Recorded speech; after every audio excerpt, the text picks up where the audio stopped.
सोने को पिघलाने के बाद वो बिल्कुल पीला दिखाई दे रहा था खेत, ठीक है। जैसे सोने को पिघला देते हैं और वो येलो पीला दिखाई देता है, इसी तरह से जो मस्टर्ड फील्ड था, सरसों का खेत था, वो भी ऐसा ही लग रहा था। Swept across miles and miles of even, miles and miles का मतलब क्या, मीलों मील तक जो फील्ड्स यानी खेत जो पूरा फैला हुआ था।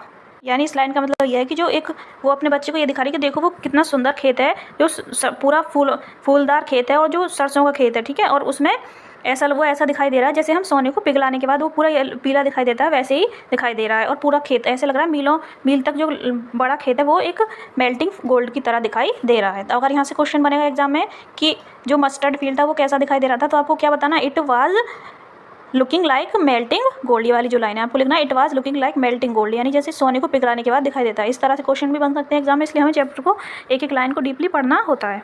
चलिए अगली लाइन देखते हैं। यहाँ तक हम कंप्लीट कर चुके हैं, ठीक है।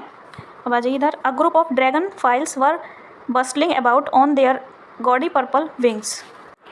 और इस लाइन का मतलब देखिए, a group of dragon flies were bustling about on their gaudy purple wings, यानी जो बैंगनी कलर के उनके जो भंवरे होते हैं ना, ऐसे मतलब गुनगुनाते रहते हैं, उनके जो विंग्स थे, जो पंख थे, विंग्स मीन्स होता है पंख, वो कैसे कलर के थे, बैंगनी कलर के थे। ड्रैगन फ्लाइज, ठीक है, पर्पल विंग्स थे। ड्रैगन फ्लाइज यानी जो उड़ रहे थे भंवरे, उनका जो समूह, ग्रुप माने होता है समूह, ठीक है बेटा। एक लाइन का मीनिंग बता रही हूँ आपको, ध्यान से सुनते रहिए।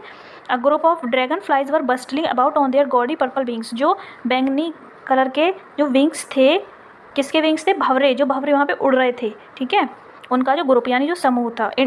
Intercepting the flight of a lone black bee और butterfly in search of sweetness from the flowers.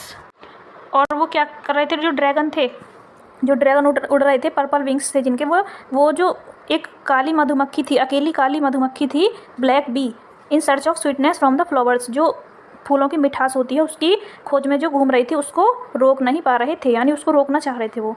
The child followed them in the air with his gaze, जो बच्चा था, जो चाइल्ड था, वो अपनी आंखें गड़ाकर उनका पीछा कर रहा था।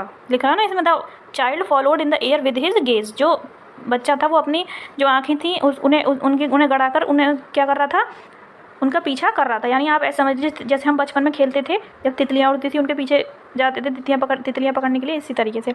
Till one of them would still its wings and rest and he would try to catch it, और वो उनको बार बार पकड़ने की कोशिश कर रहा था, but it would go fluttering, लेकिन वो उनको, देखिए इस लाइन का मीनिंग फिर से समझिए एक बार,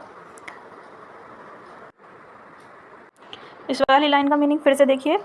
till one of them would still its wings and rest he would try to catch, जब तक उनमें से एक भंवरा अपने पंखों को आराम नहीं दे लेता तब तक वो उनका पीछा करता रहेगा, बट